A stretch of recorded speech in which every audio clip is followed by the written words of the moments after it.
focus. How can we focus?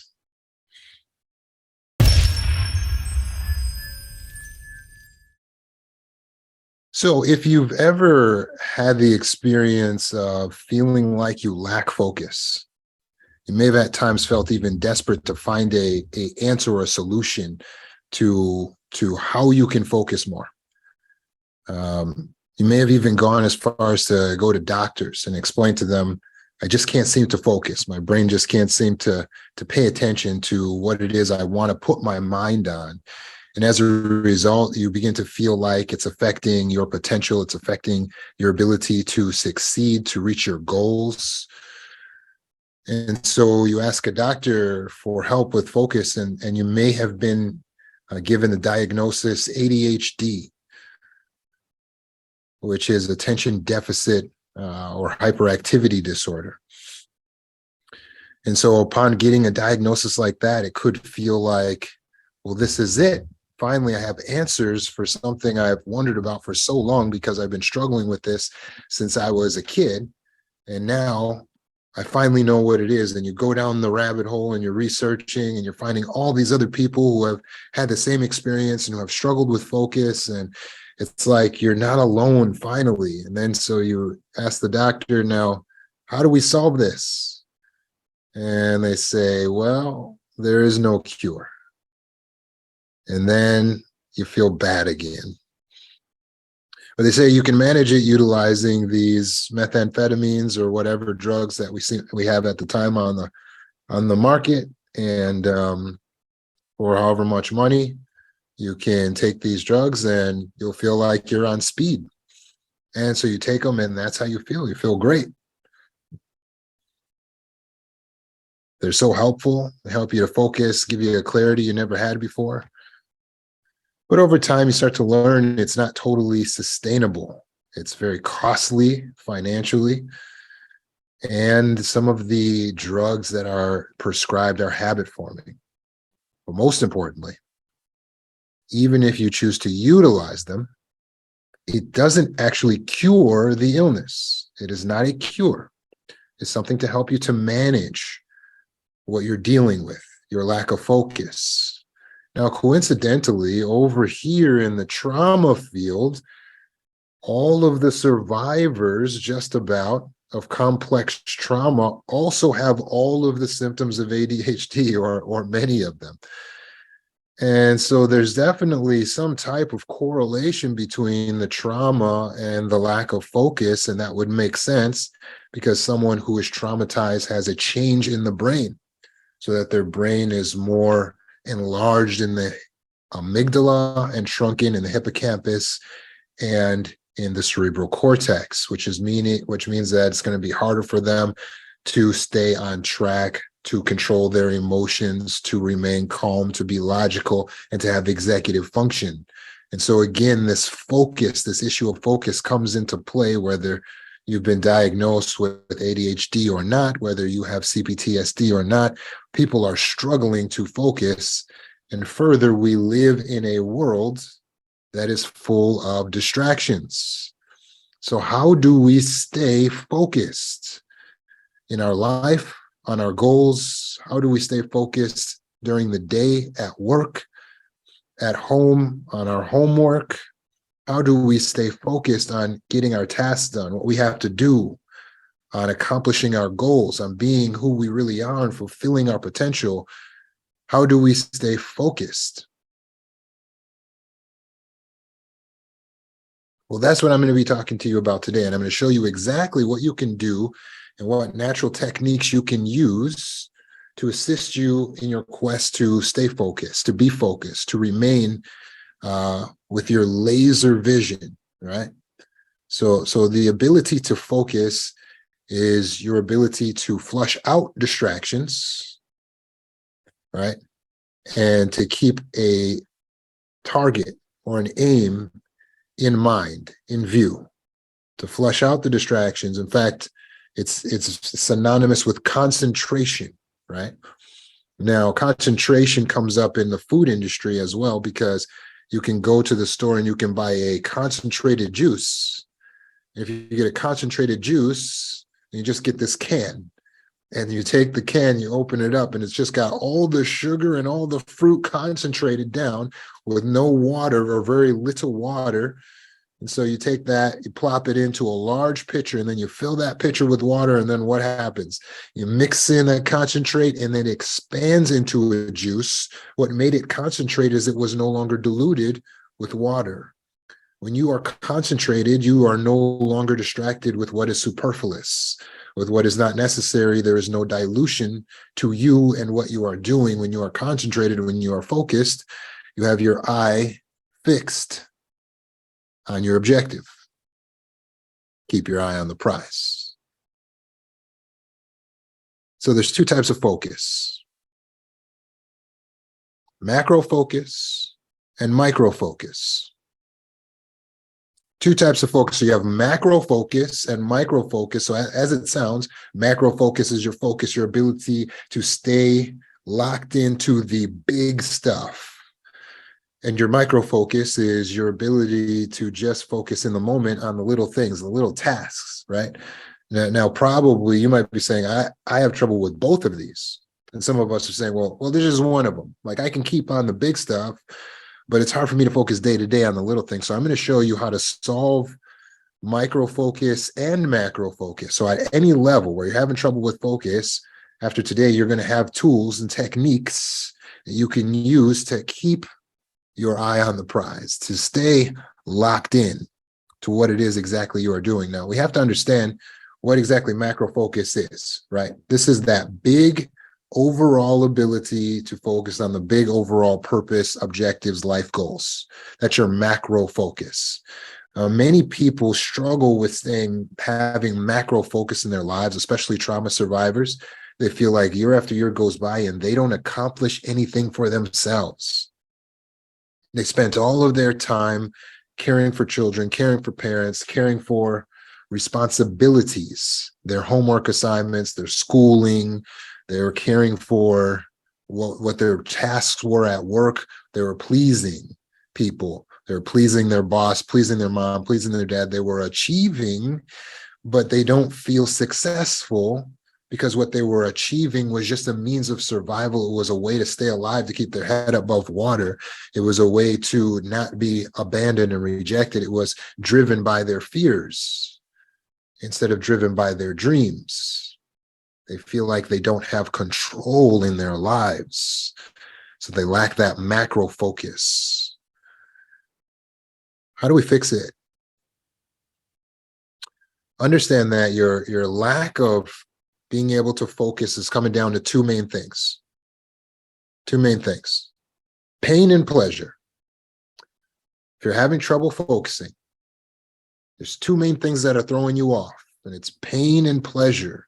Trauma survivors especially have a bad relationship with pain and pleasure because they allow these two things to control their lives. Their every waking moment is about pain and pleasure, the feels, right? So we start with the pain. In your life, it's hard to have macro focus when you're worried about what other people are going to think, the pain. You're afraid that, somebody said that they didn't like my goal. They didn't like my idea. They thought it was stupid. They don't think I'm capable. Or if I do this, maybe people won't like me, or they think I'm arrogant, or they think I'm trying to be. We're so worried about what everyone else thinks that we can't focus on what our desires are, what our dreams are.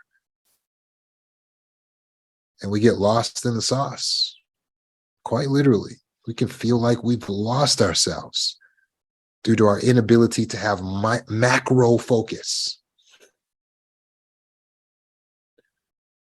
Pain and pleasure is what's getting in your way. What are some of the pain points in your life that have been keeping you from being able to focus on your life goals? Feeling bad about what people have said, being afraid that you're going to go broke, being afraid that you're going to fail, being afraid that you're going to become homeless, being afraid that you're not good enough, feeling not enough, feeling not smart enough, feeling not strong enough, not good looking enough, I would go out for that, but I probably wouldn't be chosen. Having negativity mindset, it's just being moved by the pain of every situation. My health isn't good. I just got to focus on getting better right now. I just got to focus on healing right now. I just got to focus on raising my children or taking care of my parents right now. It's all of the pain and the inability that we're focusing on, and that's keeping us, it's clouding us out, so we can't have macro focus on our lives, so we're not in actual control of ourselves. But then there's pleasure. That can throw you off as well. It's not always the negative. Sometimes it's going after what feels good. Relationships. You ever get distracted by a relationship? Can take you right off your life goals. You said, oh, I'm going to get in shape. I'm going to do this. And you were doing good for like 5 minutes. And then this beautiful woman, this big, handsome man comes in your life and you're, oh my God, my entire life is about you. This is everything. Oh, why are they calling? Why aren't they texting? It's a relationship to relationships. Pleasure. Sometimes it's pleasure. Sometimes it just feels good. We get distracted even when we don't have the relationship because we're thinking that we want to have a relationship. So what do? And we go on these dating apps and the social media. We're not even healed yet. Not healed. So we have no business dating. We go, oh, Roman, I wanted to have some fun. So, I put my little profile out there. Then I got all these people. They were hitting me. They're texting me. And then, I went out and tried to have some fun. You got distracted. What happens when you go and try to have fun with dating?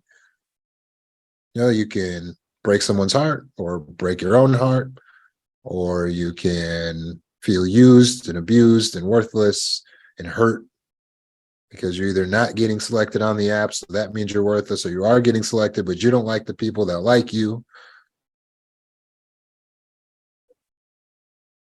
Distractions, pleasure, friendship, socializing.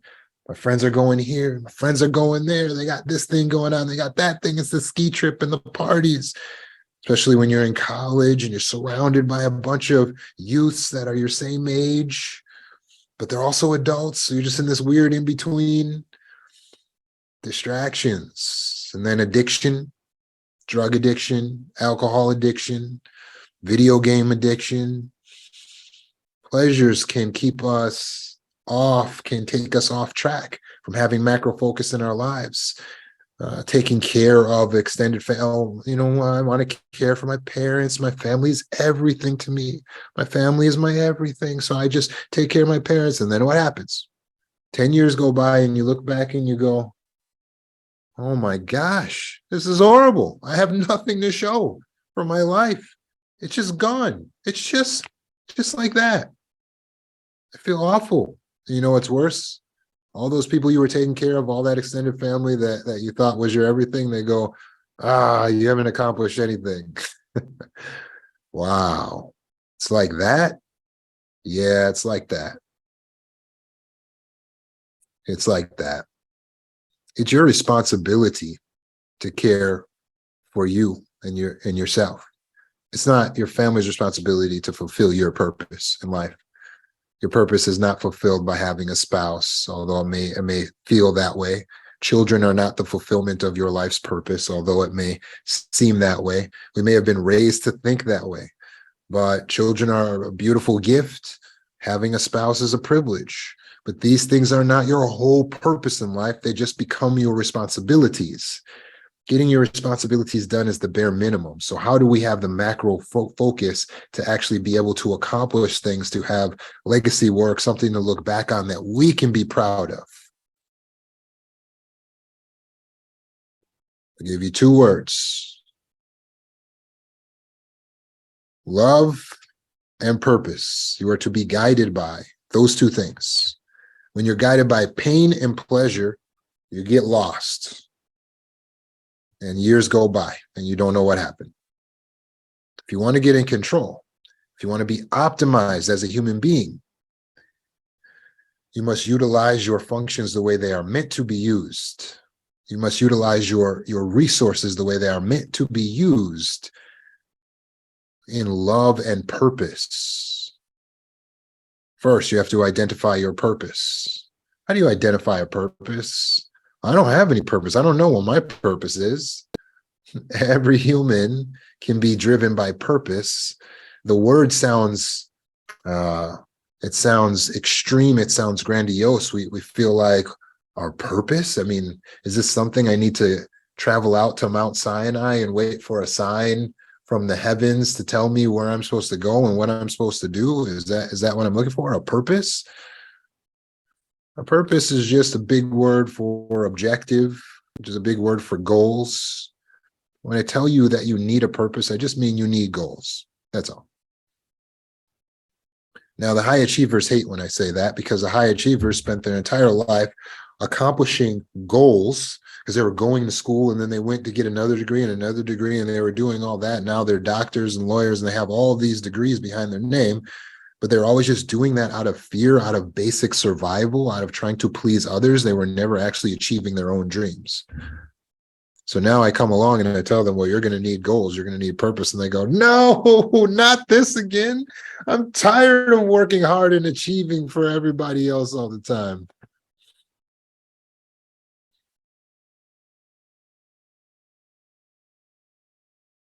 But here's the thing. You are a collection of raw materials. You have time, energy, talents, age, beauty, body. You might have money. You might have actual physical resources like cars and houses.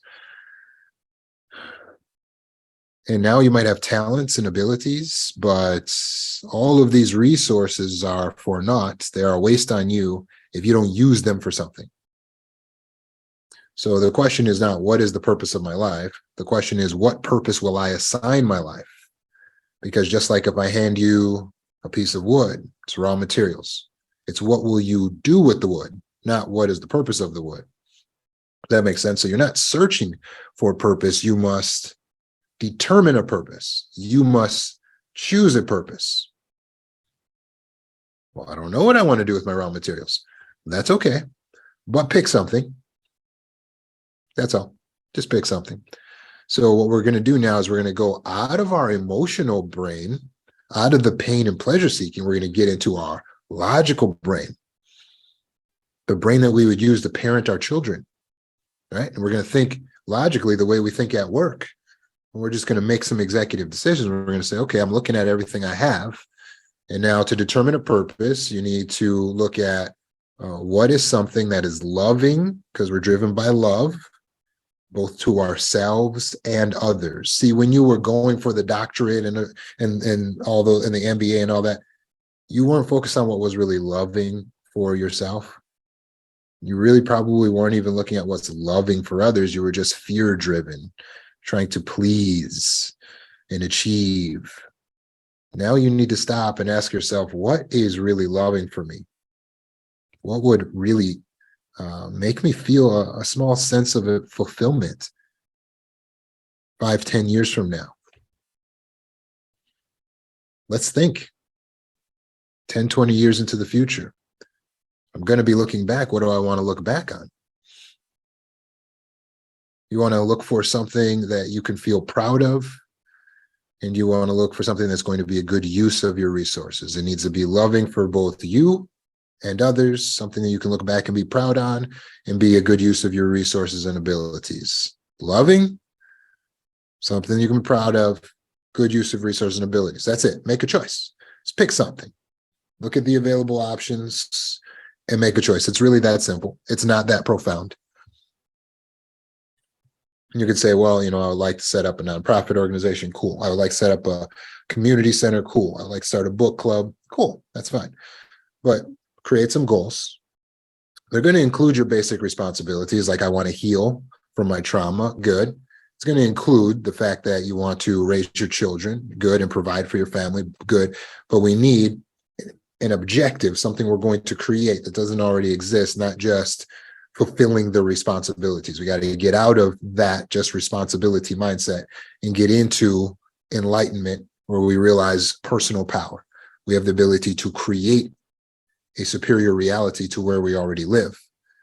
So once you have that goal determined, or that set of goals determined, then you can start to visualize. This is very important for macro focus. Visualization is a type of meditation. It only takes 30 seconds to a minute, but all you have to do is get a picture in your mind's eye of where you want to go and what you want to do, and you must feed yourself this vision as often as possible. I recommend at least once per day at night before you go to sleep. You should conjure up a beautiful, glorious vision, a fantasy of the future, and focus your mind on it for just a few moments before drifting off to sleep. The reason for that is because we're creating a new neural pathway in the brain. You see, what is important is not the so-called current reality that you live in and your past. What is important is the future.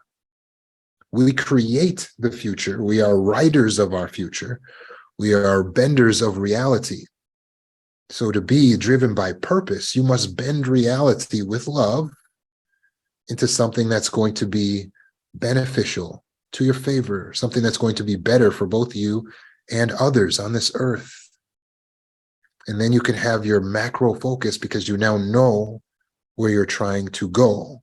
You're not distracted by the pain and the pleasures. And then each day you break down a list of little steps that need to be taken over today, tomorrow, the next week or so, and you put them on a literal board. I like to write them on my mirror. So I have my to-do list that I consult every day on a mirror that is right there. And so when I wake up and when I'm walking around my room and when I'm just sitting at this desk and I go, what should I be working on? I can look at the mirror that's right there, and it has a list of what smaller steps I'm supposed to be working on that are tying in to the higher goal, the purpose, the vision of the future. Does this work? Absolutely. Now, every day, we wake up and we lay a brick to build this new house. And we need to not be distracted by all of the little things that are little fires we have to put out. But we need to be working toward our future. That means we're not reactive, but we're proactive. So now we're reaching out, we're going forward, and we're thinking in a forward-thinking way. Now, are there things that we're going to have to do each day to be reactive? Yes. That's why we need to work to be proactive. It's natural to put out a fire if there's a fire right there, but it's not natural to think, hey, I need to set up a retreat so that I can make sure I've done a certain number of retreats within this year. That's being proactive. That takes focus on the ultimate goals. That takes being purpose-driven. Does that make sense? So each day on your list of things to do, you will have a couple things that have to be done. I have to pay this bill. I have to take care of this responsibility. And then you have things that you're doing because you are working on your purpose. I'm going to set up my website. I'm going to register my business name. I'm going to take that class, something that's going to move me forward toward my goals and fulfilling my purpose so that I can feel good, so that I can create a new reality. That gives us our macro focus. But as you can see, it's starting to blend into micro focus because now we're sitting at our desk every day and we're going to need to figure out how to not be distracted. So how do we control and minimize distractions in our everyday life, right? So this takes setting boundaries with people in your life. This means letting family, friends know they need a text before they come over. They need permission from you. So if you get someone knocking at your door, which is not your regularly scheduled time to take care of someone, and they haven't texted you ahead of time, you need the savagery to let them keep knocking or to tell them to go away and come back at another time. You need the savagery to not let everyone in who comes over your house randomly and unannounced, or to not jump on the phone and have conversations with people who are calling you outside of your scheduled socializing time. You need to be focused. We need to minimize distractions. Many successful people keep their phones on silence so that the only time that they would know they're getting a notification is if they were looking at their phone at that time, which is a great time to find out if you're getting a notification. Does that make sense? Rather than having your phone all day. How are you going to stay focused on anything? Bling, bling, bling. You got your phone making all kinds of noises all day. You can't stay focused that way. There's two things that keep people from being able to have micro focus. There's two things that keep people from having micro focus: pain and pleasure. Pain and pleasure. They're worried about things in their past or in the future, so they're having anxiety about what could happen, what's going to happen. Oh my God, and they're ruminating about things in their past. Pain, it's emotional pain. So you're sitting at your desk, you're trying to get something done, trying to focus, and the pain just gets you. Oh my God, I'm so embarrassed. I can't believe I did this. And the rumination comes. So what do we do if we go into rumination? So you got two basic choices. If we're ruminating, we can't focus because something keeps coming up in our mind and it's churning over and over and over again. We got two basic things we can do. We can confront the rumination and process it using the JOT method, for instance, or we can tell our mind, not right now, we're not doing that, and move past it, right? So how do we confront and process the rumination? This is by far the best way to handle it, but sometimes there's not time. But if we have the time, if we have 5 minutes, 10 minutes right now, and we're ruminating, we need to get the rumination to stop. So how do we get the rumination to stop so we can focus and concentrate on what we want to be doing instead of replaying and rehashing the same big life issue, the same people who fired you from your job, or the people who shunned you at your church, or the same issues with all of the persons who wronged you, and the wife who left you, and the husband or the boyfriend who's ghosted you. We just keep replaying and replaying. How do we get out of that? So we use the JOT method. Take out the piece of paper, line down the middle. There's two sides of the mind, so there's two sides of the page. Write it down, do it on your phone, do it on a computer. Try not to just do it in your head. If you can get it out, you can work better and you can stay focused on what you're actually doing. On the left-hand side, you're going to write down what the question of the rumination is. Rumination is your subconscious mind needing answers to a question that it cannot solve. The mind is made to solve problems, and when it cannot solve a problem, it will take that problem and it will hand it to you, the conscious person. The way that it will get your attention is through anxiety and depression. It sends cortisol into your bloodstream, so you feel a negative sensation. The negative emotions you feel are your subconscious mind reaching out to you for help. It's saying, hey, there's something violating our values. So that's why when we process the information, when we utilize the JOT method, then we're able to solve the problem, answer the question, realign the values. So again, you got two sides of the page. On the left-hand side, you're going to go ahead and write down what the question is. What's bothering me? All right, so let's say I'm ruminating on, I said, all the people in my class, they all picked partners, but they didn't pick me.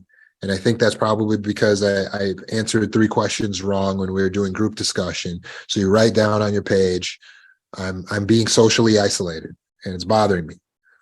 Okay. So that's what I'm ruminating over. Okay, good.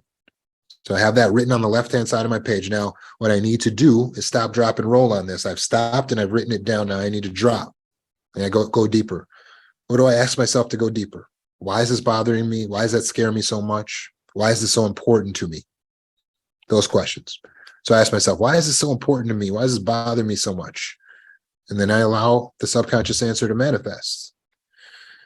Well, it bothers me so much because I don't want to be socially isolated. So I write that down. Then I ask again, go deeper. Why does that bother me so much? Why is it so important to me to not be socially isolated? And then I answer the question. Because if I'm alone, I'm no one. I don't even exist. I write that down. Now I've exposed the extreme thought, the cognitive distortion. That's why I'm having extreme emotions over this. That's why I keep ruminating on it. So I circle that, the exposed extreme thought. I am nothing. And I have to refeed this to myself in order to process it. How do you process the distorted thoughts? Well, again, it helps if you got it out on paper or on your computer screen, and then you're going to go into your conscious mind. So you have to switch minds. The way you do this is through role play. So that's where you get the stop, drop, and roll. The last step is the role play. So now what I'm going to do is I'm going to pretend like my son is actually telling me this, and I'm just going to respond to him. Just going to totally pretend that this is not my problem. It just is my son telling me this. You got to commit to the role play. So I pretend now my son says to me, Dad, I feel bad that I'm socially isolated because at the core, if I'm not accepted by others, I am no one. I don't even exist. What would I say to my son? I would say, son, are you out of your mind? You absolutely exist, whether you're accepted by people or not. They don't determine your worth, your value in this world. You can decide what you are worth. Your character will be the determination of your value. You are whoever you want to be, right? And I all of a sudden I've got this Martin Luther King level speech that's just coming out of my brain, right? And I write that down on the right-hand side of the page. At that moment, rumination stops. The moment I adopt this new way of thinking and I say, wow, this right here, this new way of thinking on the right-hand side, that's how I'm supposed to be thinking. My worth is not determined by if I'm accepted by other people. Then I go over the other side of the page. I cross out the old gobbledygook that I was thinking before. To the degree that my subconscious mind can process this new way of thinking, subconscious mind is now satisfied because I've answered the questions. Because I've answered the question, I no longer have the rumination. I can go back to focusing. That's processing the rumination. If you can't process it, maybe we don't have time, then you're going to use short form techniques to get yourself refocused on what you're supposed to be doing. Right? Because a lot of times what's distracting us is the pleasure, such as TikTok on the phone, YouTube, Instagram, right? Friends distracting you, messages coming in, right? So we need to set that aside. If we can put it in another room, if we can silence it, if we can turn it off for a little while, great. But once we're pulled off track, whether it's from our own mind or for something else in our environment, how do we pull ourselves back in when we notice we're not focused? We can use the breathing technique. What's a breathing technique we can use to refocus the mind? You pull in air slowly, and then you drop it out fast.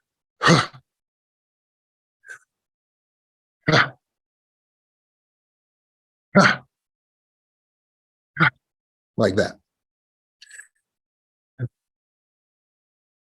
You can do it a few times. 1, 2, 3, do it 5 times, do it 6 times. And what happens, every time you pull it in like that and drop it out, it re-snaps the energy in the brain. The way the energy swirls in the brain is connected to the way we're breathing. That's why every time we change a thought, we sigh. So all of a sudden, okay, now I'm like, whoa, what am I supposed to do? Look at your list. And the moment you snap back in through your breathing exercise, look back at your list. And you'll see exactly what you're supposed to be working on. Break it down into small bits, get back to work. And remember love. When you're driven by love and purpose, And that means your list will represent your purpose, but the love needs to be in the approach. So being hard on yourself, although you may feel like it got you through college or whatever, this is not the way to live the rest of your life. It doesn't mean that we aren't tough and like driven, but we need balance.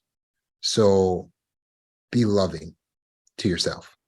Treat yourself the way you would treat a child. You're raising the inner child of yourself. So give yourself breaks.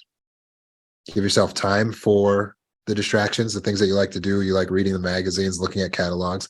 Give yourself some time. Reward yourself with the distraction. So you say, okay, I'm going to get this done in this amount of time. And then when I get it done, if I can make the time limit, then I'm going to give myself a reward. Don't be too harsh. Give yourself enough time and then reward yourself. What do you get distracted by? Online shopping? Make that your reward at the end. TikTok, make that your reward at the end. Instagram, whatever it is, you reward yourself in the end. Utilize timers. Your ADHD, trauma-filled mind works well with timers and games. So you set a timer.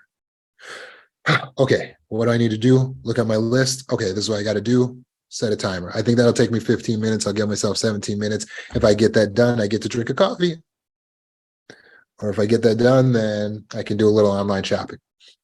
And bam, roll in, utilize the techniques, get the thing done, stay driven, stay focused. It's a combination of love and purpose. When you get your goals done, because by the way, if you apply the things I just talked about here today, you're going to get a lot of stuff done. You're going to get a lot of stuff done. You should set yourself about 1 to 3 big things that you can accomplish a day. Not more than that. Don't overdo it. Don't try to get 10 things done. Say I can get 1 to 3 big things done a day. And then go for it. But as you're getting all these things accomplished, I want to warn you, you're going to need to keep setting new goals. Don't get lost in the sauce. It's very easily can happen when you start accomplishing a lot. Then you're like, wait, what am I supposed to be doing? What's going on?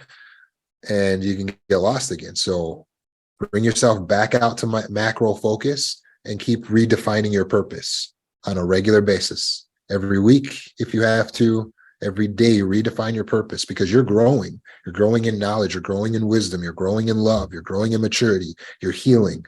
So your purpose will get changed and altered. It will evolve and to be redefined over time. So that's okay. Continue to grow and evolve. You can't just pick one purpose when you're 8 years old and then think that whatever you chose at 8, that's what you're supposed to be doing the rest of your life. That doesn't make sense. That doesn't make sense. You need to keep on redefining who you are and what you want to do and who you want to be by taking into consideration the circumstances, your abilities, your time, your talents, your resources, and your desires. So the 2 things you got to look out for, pain and pleasure. Don't be in the feels. Let's get out of the feels, get into the conscious mind, our personal power, and be driven by love and purpose. If you guys have additional questions about this subject, reach out to me. My phone number is on the website, mindfreed.org.